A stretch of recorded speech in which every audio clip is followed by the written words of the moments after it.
Ji-won Kim sat in the back row of the lecture hall trying to make herself small. It was her first day at Galactic University Station Epsilon 7 and everything felt too big, too bright, too alien. The other students filled the tiered seats around her. Most of them were not human. To her left sat a Vexillar student, its insect body clicking softly as it moved. To her right, a blob of blue gel pulsed gently in its containment suit. Ji-won knew that was a Threnody, but she had never seen one up close before. Further down the row, a student with crystal skin reflected the lights like a prism. Only 3 humans attended this class. Ji-won spotted Taeyong Park sitting several rows down. He caught her eye and gave a small wave. Next to him sat Hyunji Choi, who was busy taking notes on her tablet. Both of them had arrived at the station a week before Ji-won. They seemed more comfortable here. The course was Advanced Xenobiology. Ji-won had wanted to study alien life forms since she was a child growing up on Earth's farmlands. She had spent her youth around animals of all kinds. Dogs, cats, horses, chickens, even the wild foxes that sometimes came near the barn. She understood animals. They made sense to her in a way that people sometimes did not. The door at the front of the hall slid open with a hiss. Professor Velthris entered and the room fell silent. He was Kithari, a species Ji-won had only seen in pictures. His body was made of living crystal, with 8 limbs that moved in ways that hurt to watch. Light passed through him, creating rainbow patterns on the walls. Professor Velthris moved to the center of the room. His voice came through a translator, cold and precise. Welcome to Advanced Xenobiology. This course is not for the weak. The universe is not kind. It is filled with creatures that will kill you without thought. Today, you will learn this lesson. He pressed something on a small device. A second door opened, this one at the side of the hall. Something moved in the darkness beyond. The creature that emerged made several students gasp. It was massive, easily 8 feet tall. Its body was covered in black scales that looked like polished stone. 4 legs, each ending in claws the size of daggers. A long tail swept behind it. Its head was angular, with too many teeth visible even when its mouth was closed. Multiple eyes gleamed yellow in the light. This is a Raxcor, Professor Velthris announced. From the death world of Raxos Prime, apex predator. Highly aggressive. Intelligence comparable to a human child, but with none of the restraint. I have trained this specimen to obey my commands. Barely. The Raxcor prowled down the center aisle. Students pressed back in their seats. The Vexillar next to Ji-won made a high-pitched sound of distress. The Threnody's gel body contracted into a tight ball. Ji-won watched the creature carefully. Yes, it looked dangerous, but something was wrong. The Raxcor moved with a slight limp in its left rear leg. Its scales were dull in places, not properly maintained. As it walked, its head swung back and forth, but the movement was too rigid, too controlled. This was not the walk of a confident predator. This was the walk of an animal under stress. Professor Velthris continued his lecture. You may think you are safe here with your technology and your treaties, but step onto an unexplored world, and creatures like this will not care about your council membership. They will not negotiate. They will simply kill you. The Raxcor approached the section where the human sat. Taeyong tensed, his body language shifting into something defensive. Hyunji's hand moved toward her emergency beacon. But Ji-won stayed still, watching. The creature stopped in front of Ji-won's row. Its massive head turned toward her. Those yellow eyes fixed on her face. She could smell it now. A musky scent like old leather and metal. The Raxcor's nostrils flared, taking in her scent. Slowly, very slowly, Ji-won extended her hand. Palm down, fingers relaxed. Not reaching toward the creature, just offering. The same gesture she had used 1,000 times with nervous dogs, with skittish horses, with wild animals that had wandered too close to human spaces. Student, Professor Velthris's voice cut through the room. Do not move. The Raxcor is not a pet. But Ji-won barely heard him. She was focused on the creature. It's okay, she said softly. Not loud enough for anyone else to hear clearly. Just a murmur, a gentle sound. The words did not matter. The tone did. You're okay. I see you. The Raxcor's head tilted. One step closer, then another. Its hot breath washed over Ji-won's hand. She did not pull back, did not tense. She just waited, patient and calm. The creature's nose touched her palm. A long moment passed. Then something changed. The rigid tension in the Raxcor's body melted away. Its shoulders dropped. The aggressive display vanished. It leaned forward, pressing the side of its massive head against Jiwon's hand.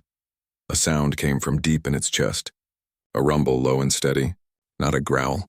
Something else. Something almost like a purr. Jiwon's fingers found a spot behind what might have been the creature's ear.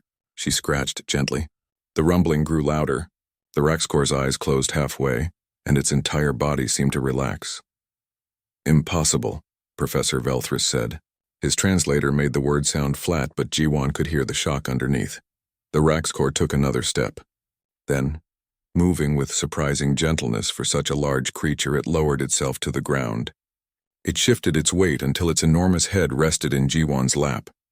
The weight was considerable, but not crushing. The creature had been careful. Jiwon continued to scratch behind its head, finding the places where the scales met softer skin. The Raxcor's tail swept slowly back and forth across the floor. Its eyes closed completely. The rumbling sound filled the lecture hall. For a long moment, no one spoke. No one moved. The room was frozen in shock. Then the whispers started. Students speaking in their native languages, translators creating a buzz of confused noise. Some students stood up to see better. Others activated their recording devices.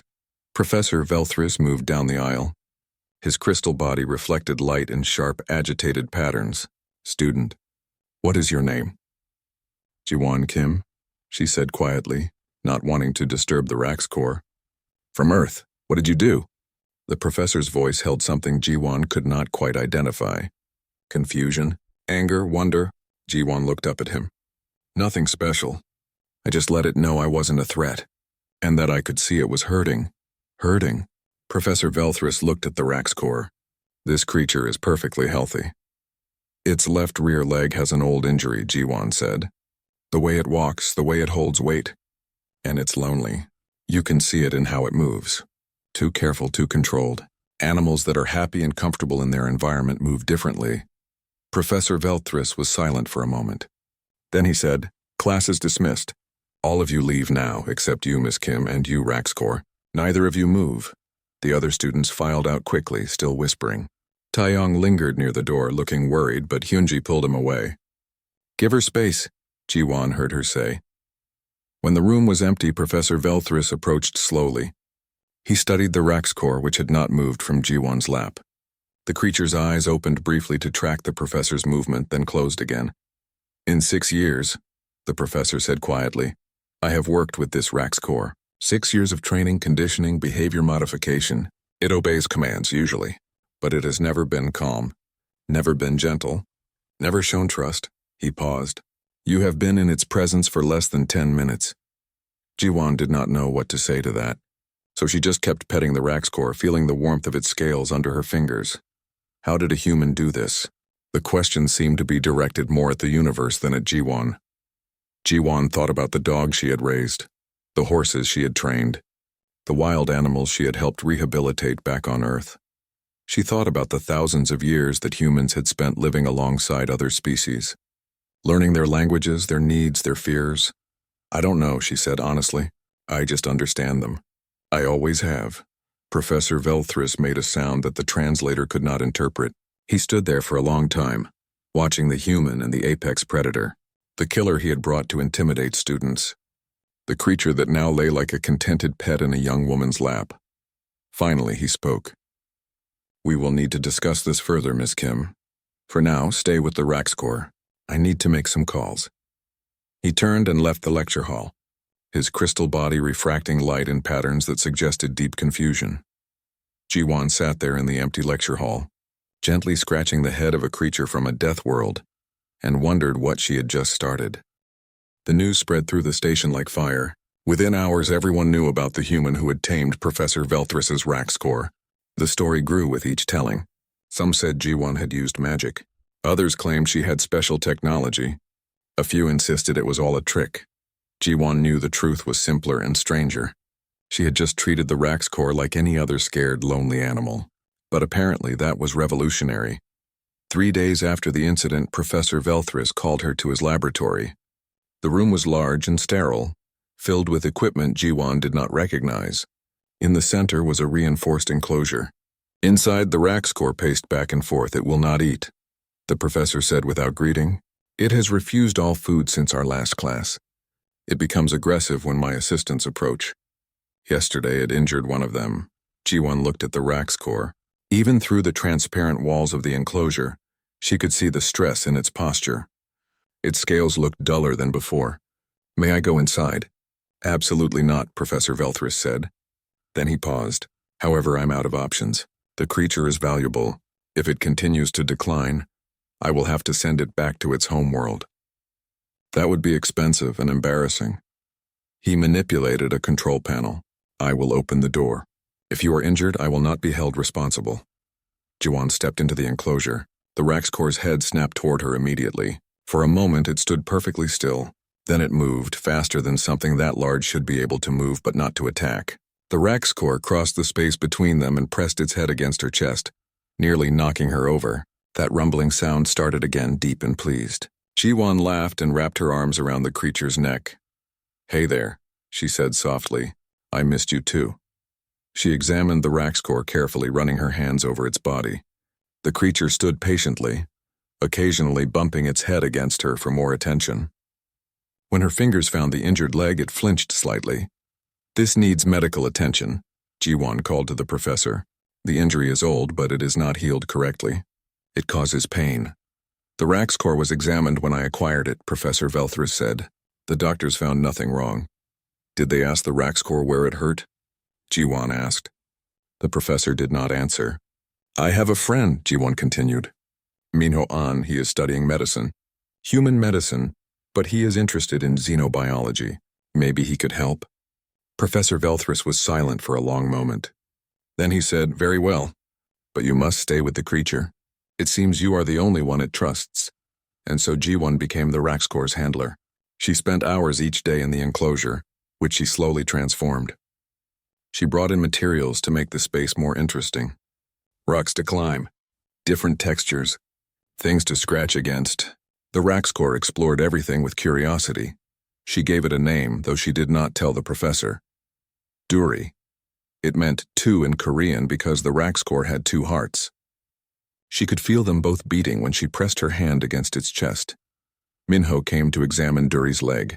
He was nervous at first, but Duri seemed to sense that he was there to help. The Rax core held still while Minho worked, only occasionally looking to Ji-won for reassurance. The bone healed wrong, Minho said. It must have been broken badly and never set properly. Every time it walks, the bone grinds. That is why it limps. He looked at Professor Velthris. With your permission, I could re-break and reset the bone. It would heal correctly this time. The procedure took place a week later. Ji-won stayed with Duri through the entire thing, talking softly, keeping the creature calm. Afterward, Duri had to rest while the leg healed. Ji-won sat beside it every day. During those quiet hours, other students began to visit. First came Taeyong and Hyunji, bringing food and news. Then others, curious about the human and the tamed predator. A Dracon student named Sora Lee, who studied psychology, came several times. She watched Ji-won work with fascination. How do you know what it needs? Sora asked one day. Ji-won thought about it. I watch. I pay attention. Body language tells you a lot. The way it holds its tail, the position of its eyes, how it breathes, all of these things communicate. But how did you learn to read those signs? Sora pressed. I grew up with animals, Ji-won said. On Earth, humans have lived with other species for thousands of years. Dogs, cats, horses, birds. We learn to understand them. They learn to understand us. Sora's eyes widened. You lived with predators? Voluntarily? Ji-won laughed. Dogs are descended from wolves. Cats are predators too. But yes, we lived together. We helped each other. Humans and dogs hunted together. Cats kept our stored food safe from rodents. Horses carried us long distances. It was partnership. Sora began researching Earth's history with animals. What she found amazed her. She brought her findings to the other human students, and soon they were all looking into it. Do you realize how unique this is? Sora said one evening. She had brought her research to the human student common area, where Ji-won, Taeyong, Hyunji, and several others had gathered. Most intelligent species either evolved as apex predators themselves, or they learned to avoid dangerous animals entirely. Earth is different. Earth had hundreds of dangerous species, and humans found ways to live alongside them. To befriend them, it was necessary, Ji-won said. Earth was crowded. Humans could not eliminate all the other predators. We had to adapt. But you did more than adapt, Sora insisted. You domesticated them. You changed wolves into hundreds of different dog breeds. You turned wildcats into pets. No other species in the known galaxy has done anything similar. Taeyong leaned forward. So what you are saying is that Jiwan is not special. All humans can do this? Not exactly, Sora said. Some humans are better at it than others, just like some are better at mathematics or art. But all humans have the basic ability. Your culture, your history has prepared you for interspecies communication in ways that no other known species has experienced. The implications were staggering. They sat in silence, thinking about it. Then Hyunji spoke. We need to tell someone. This could be important. This could be what makes humans valuable to the galactic community. But who would listen? Humans were new to the galaxy. Barely 15 years as members of the Galactic Council, they were seen as young, inexperienced, possibly dangerous. What would the older species think if humans claimed to have special abilities? The answer came unexpectedly. Professor Velthris had been watching Jiwan's work with Duri. He had seen the transformation in the Rax core. The aggression had faded. The creature was calmer, healthier, even playful. When its leg healed, Duri moved without pain for the first time in years. One day, the professor asked Jiwan to demonstrate her methods to a group of colleagues. Other professors, other researchers, they brought their own difficult animals. A guardian creature that would not stop attacking its handlers, a research specimen that refused to eat, a riding animal that had become too aggressive to use. Jiwan worked with each one. She did not fix all the problems immediately. Some animals needed time, needed different environments, needed medical care, but in every case she could identify what was wrong. And in every case the other researchers were amazed. How can a human understand our animals better than we do? One professor demanded. He sounded angry, but Jiwon heard the confusion underneath. I do not understand them better, Jiwon said carefully.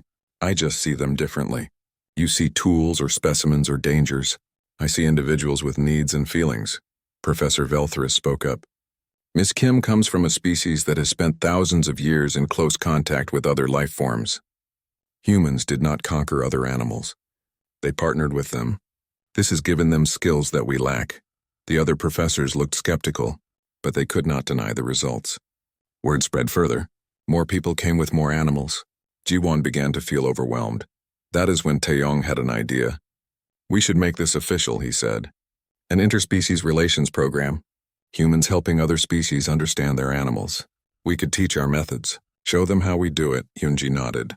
I can write a proposal. Present it to the university administration. This could be big. This could be humanity's contribution to the galaxy. But not everyone was pleased. Some saw opportunity for profit. Others saw threat. If humans could befriend apex predators so easily, what did that mean for galactic security? Could humans turn war beasts against their owners? Could they weaponize this ability? These concerns reached the ears of influential people, including Ambassador Kreltoth, a powerful member of the Galactic Council. He was a Krell, a species of warriors who valued strength and dominance. The idea of humans taming creatures through empathy and understanding seemed weak to him. Dangerous, even. He began to ask questions, to investigate, to watch the humans carefully. Jiwon did not know about any of this yet. She was too busy with Duri, who had become not just healthy but happy. The Rax Corps played now, chasing toys that Jiwon made. It learned commands not through fear but through trust. It slept curled around Jiwon at night when she stayed late in the lab. One evening, Professor Velthris found her sitting with Duri, both of them watching the stars through the laboratory window. I owe you an apology, Miss Kim, he said. His translator made the words sound stiff, but she heard the sincerity. The request started small. A Vexlar merchant whose transport animals refused to eat. A Threnody researcher whose symbiotic specimens were dying. A Draken family whose guardian creature had become violent. Each time they came to Jiwon. Each time she helped. She did not work alone anymore. Taeyong helped build better enclosures. Hyunji handled the communications and scheduling. Mingho provided medical care. Sora documented everything, recording data and observations. They became a team. The Vexlar's transport animals were easy. They were herd creatures being kept in isolation. Jiwon put them together and they started eating immediately. The Vexlar merchant stared in disbelief. That is it? They just needed to be together? Social animals need social contact, G1 explained. Like humans need other humans. Being alone makes them sick. The Threnodi's symbionts were harder. They lived in perfect, sterile tanks with carefully controlled conditions. Everything was exact. Everything was clean. But the creatures were deteriorating. Jiwan spent days observing them. Finally, she had an idea. On Earth, we learned that nature is not perfect. It is messy. These tanks are too clean, too controlled. The symbionts need variation. Changes in temperature, slight imperfections, other microorganisms to interact with. The Threnodi researcher was horrified. Introduce contamination? That goes against all our protocols. Not contamination, Jiwan said. Complexity. Life does not thrive in sterile environments. It thrives in rich, diverse ones. Reluctantly, the researcher allowed small changes. Within weeks, the symbionts stabilized. They began to grow again, to reproduce. The Threnodi could not deny the results. The Draken Guardian was the most dangerous case. It was a massive creature with thick armor plates and powerful jaws. It had attacked 3 handlers, sending them all to the medical bay. The family was considering having it destroyed. Let me try first, Jiwan said. If I cannot help, then you can make that decision. She spent 3 days just watching the creature, not trying to approach it, just watching. On the 4th day, she noticed something. Every time someone approached from the right side, the Guardian became aggressive. But approaches from the left caused no reaction. She asked to see the creature's medical records. There, buried in old files, was a note about an eye injury. The Guardian was partially blind on its right side. It was not being aggressive. It was being defensive, scared of threats it could not see. Once the family understood, they changed how they interacted with the Guardian, always approaching from the left. Making noise to announce their presence. Being patient. Within a week, the attack stopped. Each success brought more attention. The human team became known throughout the station. But with fame came problems. A corporation offered Jiwan money to work exclusively for them. She refused. This knowledge should not be bought and sold, she said. It should be shared. A military delegation asked if humans could be used to control war beasts. Taeyong answered that one. We help animals, not weaponize them. There is a difference. Not everyone was happy about the humans' success. Some saw it as a threat. If humans could befriend dangerous creatures so easily, what else could they do? What if they turned those creatures against their owners? Ambassador Kreltoth was the loudest voice of concern. He spoke at council sessions about the danger of giving humans too much influence. They have been in space for barely a generation, he said. We know nothing of their true intentions. This ability to manipulate other species could be used for harm. Professor Velthris defended the humans. He spoke about Jiwan's work with Duri, about how the Raxcor was healthier, happier, more stable. This is not manipulation, he argued. This is understanding. There is a difference. The debate grew heated. The council was divided. Some members saw humans as a valuable new resource. Others saw them as a potential threat. The decision was made to hold a special session.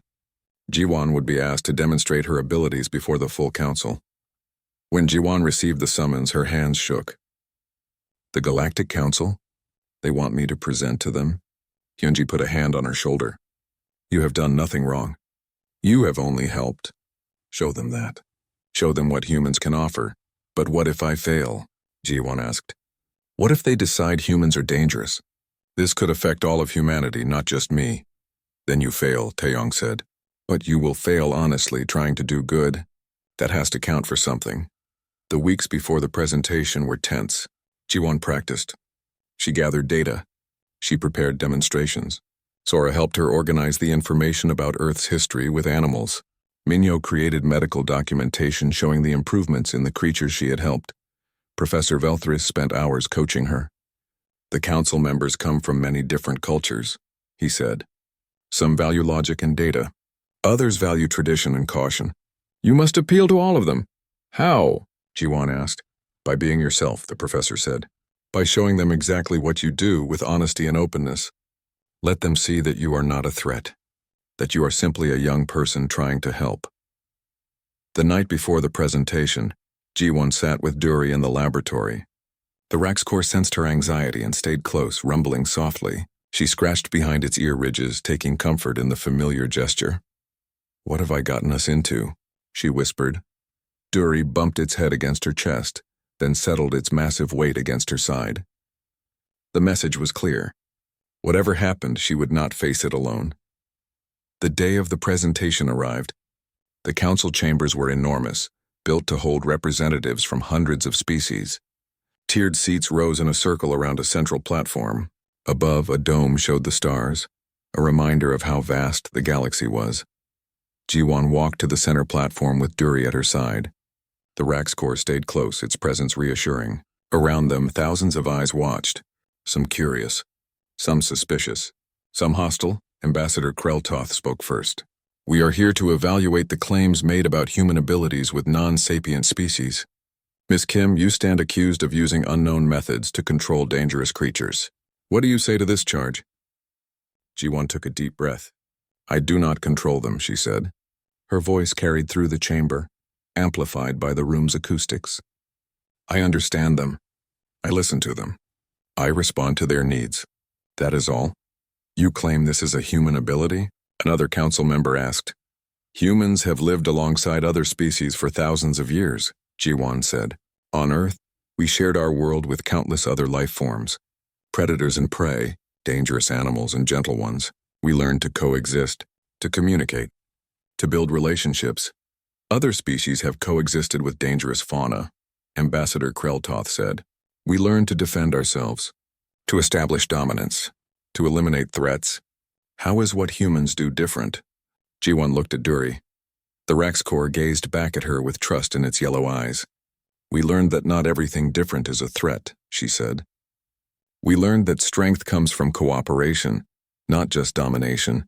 We learned that understanding is more powerful than fear." She told them about dogs, about how wolves and humans had formed a partnership that changed both species, about cats that chose to live with humans because it benefited both, about horses that carried humans across continents not because they were forced but because they were cared for. "On Earth," she said, "we have a word, domestication. But it is not about control. It is about mutual benefit, about building trust over generations, about recognizing that other creatures have their own intelligence, their own needs, their own value." Ambassador Kreltoth leaned forward. "Pretty words. But I see a young human with a dangerous predator that obeys her. How is that not control?" "Watch," Jiwon said. She turned to Duri and spoke softly. "You can go if you want. You do not have to stay with me." Duri looked at her. Then the Rax Corps walked away, moving to the edge of the platform. It sat down and watched the council, its posture alert but calm. It was showing that it could leave if it chose, that it stayed because it wanted to.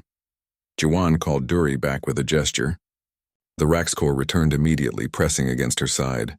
"It stays with me not because it must," Jiwon said, "but because we have built trust, because I treat it with respect, because it knows I will not hurt it." The chamber was silent. Then Professor Velthris stood. "I brought the Rax Corps to my class to intimidate students, to show them the dangers of the universe. For 6 years I kept it as a weapon, a tool. It was aggressive, unhealthy, unhappy. Miss Kim changed that in minutes, not through force but through understanding. She saw what I could not, that the creature was not a weapon. It was a living being that needed care." Other voices joined in. The Vexillar merchant spoke about his transport animals, the Threnody researcher about her symbionts, the Draken family about their guardian. Each one told how Jiwon had helped, not through control but through understanding. Ambassador Kreltoth listened to all of it. His expression was unreadable. Finally, he spoke. "I have one more test. A challenge." Jiwon's heart sank. "What kind of challenge?" "I have a creature of my own," the ambassador said. "A Shrey bonded to my family for generations. It is a symbol of status, of power. But for 3 years it has rejected me. It will not accept my presence. I have tried everything my culture knows. Dominance displays, expensive specialists, threats, nothing works." He paused. "If you can help my Shrey." The council session changed everything. Within days, requests for human assistance flooded in from across the galaxy. Universities wanted to establish exchange programs. Research stations needed consultants. Even governments asked for help. Earth's diplomatic corps was overwhelmed. They had spent 15 years trying to establish humanity's place in the galactic community. Now suddenly humans were in demand, not for their technology, which was primitive by galactic standards, not for their military strength, which was minimal, but for something no one had expected. their ability to understand and connect with other living things.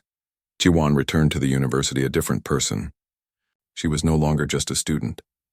She was a symbol, the human who had changed an ambassador's mind, the young woman who had shown the galaxy something new. It was exhausting. "I just want to study," she told Taeyong one evening. They were in the human common area, a small space that had become their refuge. "I want to learn. I want to work with animals. I do not want to be famous." "Too late," Taeyong said, but his voice was gentle. "You started something. Now we have to see it through." Hyunji was more practical. "We need to organize this properly. Right now everyone is asking Jiwon for help, but she is one person. We need a system, a proper program." That is how the Interspecies Relations Program began. The university approved it quickly, recognizing the opportunity. Earth sent more students, specifically chosen for their experience with animals. They came from all over, from farms and cities, from wildlife rehabilitation centers and zoos, from marine biology programs and veterinary schools. Among the new arrivals was Bora Kang, who had studied whale communication in Earth's oceans. She was quiet but brilliant, able to recognize patterns in sounds that others missed. Then came Junho Song, a specialist in predator rehabilitation who had worked with Siberian tigers. He was calm under pressure, never flinching even around the most dangerous creatures. Finally, Yuna Han arrived, an equine therapist who had helped rescue abused horses. She understood trauma and healing in ways that went beyond simple medical care. Together, they formed the core team. With Jiwon, Taeyong, Hyunji, Minho, and Sora, they became a united force. They divided the work, each taking cases that matched their specialties. But success brought new problems. Some companies saw profit opportunities. They wanted to patent human methods, to sell them as proprietary techniques. One corporation offered Jiwon a substantial amount of money to work exclusively for them. "Think about it," the corporate representative said. "His species had blue skin and too many fingers. You could help so many creatures. We would provide resources, facilities, everything you need." "In exchange for what?" Jiwon asked. "Exclusive rights to your techniques. We would control who learns from you, who uses your methods. It would be very profitable." "For everyone," Jiwon shook her head. "This knowledge came from thousands of years of human experience. It belongs to everyone, not just to one corporation. I will not sell it." The representative left disappointed, but others came with different offers. Some more tempting, some more threatening. The military inquiries were more concerning.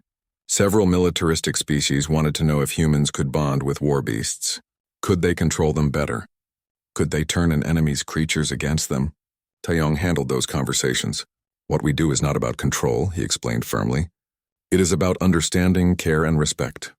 Weaponizing that would betray everything we stand for.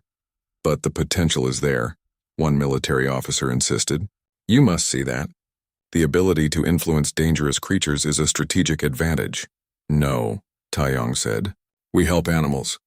We do not turn them into weapons. That is not negotiable." Despite these pressures, the work continued. The team took on increasingly complex cases. Each one taught them something new about the galaxy and about themselves. Bora worked with a colony of sound-sensitive creatures that had gone silent. No one understood why. She spent weeks listening to their environment, analyzing frequencies. Finally, she discovered that new equipment on the station was producing a sound too high for most species to hear, but painful to these creatures. Once the equipment was modified, the colony began to communicate again. Junho dealt with a predator that had been rescued from a fighting ring. The creature was aggressive, traumatized, dangerous. Most specialists recommended destruction, but Junho recognized the signs of severe abuse. He worked slowly, patiently, never forcing interaction. It took months, but eventually the predator learned to trust again. It would never be fully domesticated, but it could live peacefully in a proper sanctuary. Yuna encountered a species of riding animal that had become too aggressive to handle. The owners wanted to know what was wrong. Yuna discovered that the animals were being ridden for too many hours without rest. Their equipment was painful. Their riders were impatient and harsh. "The problem is not the animals," Yuna told the owners. "The problem is how you treat them. Change that and they will change too." Each success added to humanity's growing reputation, but it also increased the stakes. If humans could solve problems that other species could not, what did that mean for galactic politics, for economics, for power structures that had existed for thousands of years? 6 months after the council demonstration, a crisis emerged. Valdris Station, a major commercial hub, sent out an emergency call. Their ecosystem was failing. The station depended on a colony of filter feeders that maintained the water and air. These creatures had lived in symbiosis with the station for decades. But now they were dying. Without them, 50,000 beings would need to evacuate within weeks. The station had tried everything. Engineers checked all the systems. Biologists examined the filter feeders. Medical specialists administered treatments. Nothing worked. The colony continued to deteriorate. As a last resort, they called for the humans. The entire team traveled to Valdris Station. When they arrived, the situation was worse than reported. The filter feeders were not just sick. They had stopped all cooperation. They refused to process water. They rejected food. They had withdrawn into their chambers and would not respond to any stimuli. "We have analyzed everything," the station director said. She was a Threnody, her gel body pulsing with distress. "Chemically, the environment is perfect. Physically, they have no injuries, but they are dying, and we do not know why." The team split up to investigate. Bora analyzed the filter feeders' communication patterns. Yunho examined their physical environment. Yuna studied their behavior. Minho looked for medical issues. Sora researched the history of the symbiosis. Jiwan spent 3 days simply observing. She watched how the filter feeders moved, how they reacted to different stimuli, how they interacted with each other. Something was wrong, but she could not identify what. On the 4th day, Bora made a discovery. "Their communication has changed," she said, showing the team her data. "Look at these patterns. They are not random. They are organized, deliberate." "What are they saying?" Taeyong asked. "I do not know yet," Bora admitted. "But it is definitely communication. Not distress signals, not random noise. It is intentional," Sora added another piece. "I found something in the historical records. When the filter feeders first came to this station, there was a negotiation. An agreement. They would provide filtration services. In exchange, the station would maintain specific environmental conditions and consult them before making major changes." "When was this agreement made?" Hyunji asked. 43 years ago, Sora said, before the current administration. The details were apparently forgotten over time. Jiwan felt a sudden understanding click into place. "They are not sick," she said. "They are protesting." Everyone turned to look at her. "Protesting?" the station director said. "But they are not sapient. They are animals, are they?" Jiwan asked. "They communicate. They make agreements. They respond to broken promises. That sounds like intelligence to me. Maybe not the kind you recognize, but intelligence nonetheless." She turned to the director. "In the past 6 months, has the station made any major changes? Expansions? New systems?" The director consulted her records.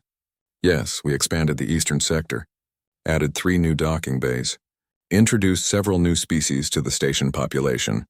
"Why? Were the filter feeders consulted?" Jiwan asked. "Of course not. They are maintenance organisms, not partners in station governance." "But they were partners," Sora interjected. "According to the original agreement, they were supposed to be consulted." Jiwan nodded. "They are not dying. They are refusing to work. Because you broke the agreement. Because you treated them like tools instead of intelligent beings." The station director looked shocked. "You are saying they are on strike? But that would require sophisticated planning, organization, intent."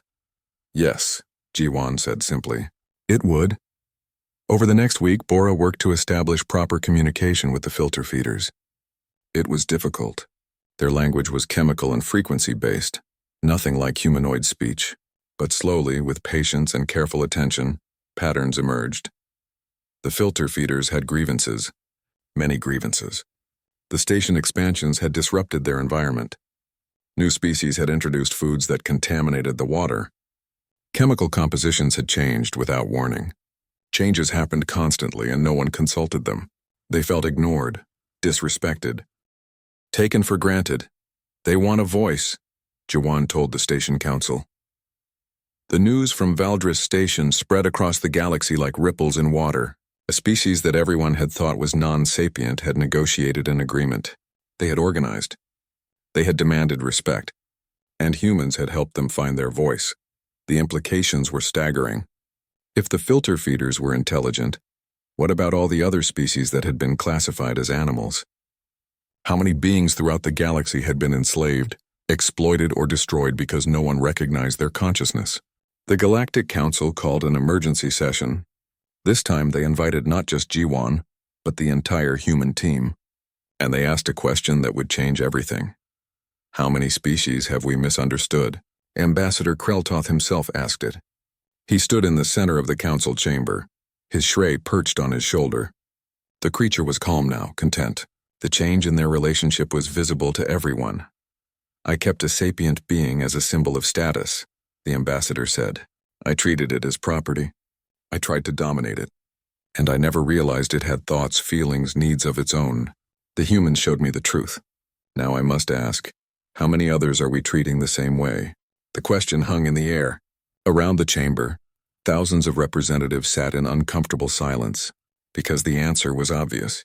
And horrifying, potentially millions, maybe more. A representative from the Dracon Collective spoke. My people have kept guardian creatures for centuries. We thought they were animals. But after what happened with my family's guardian, after Miss Han showed us how to truly see it, I wonder, have we been keeping slaves? Others added their voices. The Vexillor merchant whose transport animals had been kept in isolation. The Threnody researcher who had maintained sterile, perfect environments that her symbionts hated. The military officer who used war beasts. Each one was being forced to confront an uncomfortable truth. Professor Velthris stood. The humans did not just teach us techniques for handling animals. They taught us to question our assumptions, to look for intelligence in forms we do not recognize, to treat all living things with respect, not because they are useful to us, but because they have inherent value. He turned to face G1 and her team. These humans come from a world where they learned to coexist with thousands of other species. Not by conquering them, not by eliminating them, but by understanding them, by building partnerships. They have knowledge we desperately need, and not just for our benefit, for the benefit of every creature in the galaxy. The council debated for hours. Some argued that recognizing more species as sapient would destroy entire economic systems. Others worried about the legal complications. If creatures that had been property were actually people, what did that mean for ownership, for trade, for centuries of established practice? But in the end, one argument won. It came from an unexpected source, a species called the Kelrathi, aquatic beings who had been silent for most of the debate. Their representative finally spoke. My people were once classified as non-sapient, she said. Her voice was translated into dozens of languages simultaneously. 300 years ago, when the first explorers came to our world, they saw us swimming in our oceans. They saw us hunting in groups. They saw us building simple structures.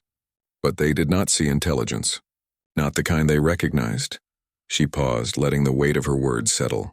They caught us, studied us, kept some of us in captivity. We had no voice to protest. It took 50 years before someone realized we were people. 50 years of captivity, of being treated as specimens before we were recognized. Around the chamber, absolute silence fell. Every species knew the story of the Kelrathi. It was a cautionary tale, a dark chapter in galactic history. But hearing it now in this context made it feel different, more immediate, more relevant. If we do not act now, the Kelrathi representative continued, if we do not investigate and learn from the humans, then we are no better than those explorers. We are keeping people in chains and calling them animals. That is not civilization. That is barbarism. The vote was overwhelming. The Galactic Council established a new organization, the Interspecies Welfare Commission. Its mandate was clear. Investigate the sapient status of species currently classified as non-sapient. Develop better methods for recognizing intelligence in all its forms. Ensure ethical treatment of all beings. And most importantly, learn from humanity's experience. G1 was asked to co-chair the commission alongside Ambassador Kreltoth. She almost refused. She was still a student. She had never wanted to be a leader. She just wanted to help animals. But Taeyong convinced her. You started this. Now you have to see it through. Besides, you will not be alone. All of us will help. That is what teams are for, so G1 accepted. And the work began. It was overwhelming at first. The commission received thousands of requests for evaluation.